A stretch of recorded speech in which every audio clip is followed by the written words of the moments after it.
Hi, Crafty Patty here. Today I'm making a bib for a friend, and I don't know if she's having a girl or a boy. So I've chosen the same fabric, but I've chosen it in blue and in pink. So when she sees the bib, she's going to go, I'm not having a girl. I'm going to say, look on the other side, maybe you're having a boy. So a fun gift for a shower. I'm going to be using Marnie Weaver's pattern, which I got on the internet, and she's at haberdasheryfun.com. And I'll put that in the description below so you know what I have used. Unless you've got your own bib pattern, it's fine. So it just came in 2 pieces. I printed it off on my printer and joined the 2 pieces together, and I've used this bib pattern a lot. I love it. So today you'll be needing ironing board, your iron, pins, Velcro, sharp scissors. I use a rotary cutter to cut out my pattern. Obviously your choice of material. And I'm using a scrap piece of 100% cotton batting I used for an old quilt that I actually made. So I'm just going to use up my scrap for that. So let's get started. So you'll want to pre-wash your fabric. Let's cut out the size I need to actually fit the bib on. And just give that a nice pressing to get any creases out. And the same with your pink side. Just give that a quick little iron as well. Just makes it nicer for when you're cutting out. So your next step would be to make your sandwich. I put my batting down, or you can use your polyester filling, whatever you're using. I then put my 1 piece of fabric right side up, and then put your next piece of fabric right sides together. So that's your 3 layers. Put your pattern piece on top of that and pin in place. Now that you have all your pins in place, I'm going to attempt to use my rotary cutter. I am going through 3 layers. My blade isn't the sharpest, best to have a sharp blade, but I'm going to give it a try. A little harder to get into the curves. I will probably go in with my scissors and just finish off cutting around the inside of the bib. Now that we've cut around the bib, you can remove your pins, remove your pattern, and then come back in with your pins and pin again. See, now that you've got your bib sandwiched in the right order, you don't have to set that up again. You're ready to go. Now that we've got lots of pins securing all 3 layers, let's go to the sewing machine. I'm going to start sewing on the side of my bib because I want to leave about a 4-inch opening for turning, and it's of course easier to turn when you're on a straight edge. Start by sewing and a bit of a back stitch, and just go all the way around your bib, taking up the pins as you go. Hold your finger on your fabric and just guide it around.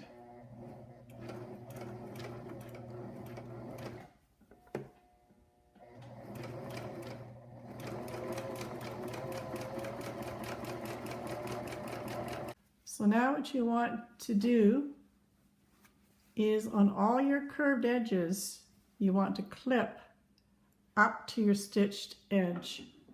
So taking your scissors,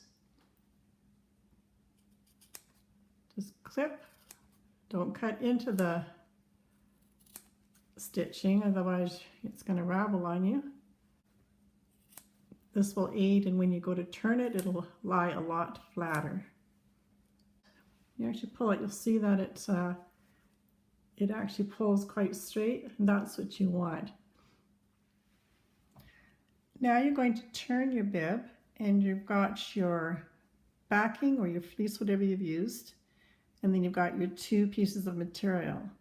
So put your finger in between the 2 pieces of material, and that's where you're going to reverse and bring your bib to the other side.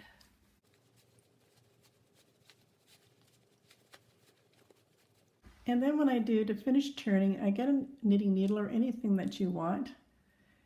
If you've got even turning tools, that's even better. But this works just fine. and just use this to poke up the last bit to get a nice clean edge on the top of your corners. You can just slip that needle in, come around to the other side and do the same to the other side of your bib and the little corner that we made. Now we're going to go back to the ironing board and give that a nice pressing. Okay, and here's the opening edge.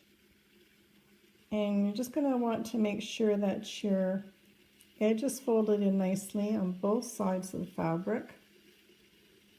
And bringing those two pieces of fabric together so it's a nice level edge. Then I'm going to use my iron to press that in place. And now go around the rest of the bib, and you can just pull with your fingers to make sure your edges are right to the edge for your press.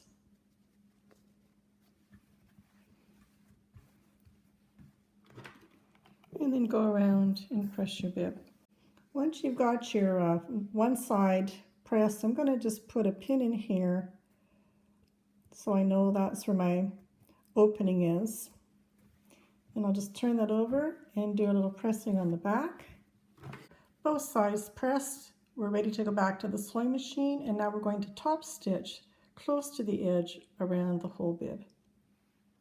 I'm going to start sewing on my open edge so I know that's been looked after and it's good and secure.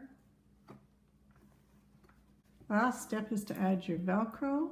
You'll be wanting to put a piece on this side and a piece on the back side here so they join together. So I'm going to be using about an inch of both parts of the Velcro, the smooth and the rough side. And now I'm going to place it just on as close to the corner as I can without it going off, and I'll sew that in place.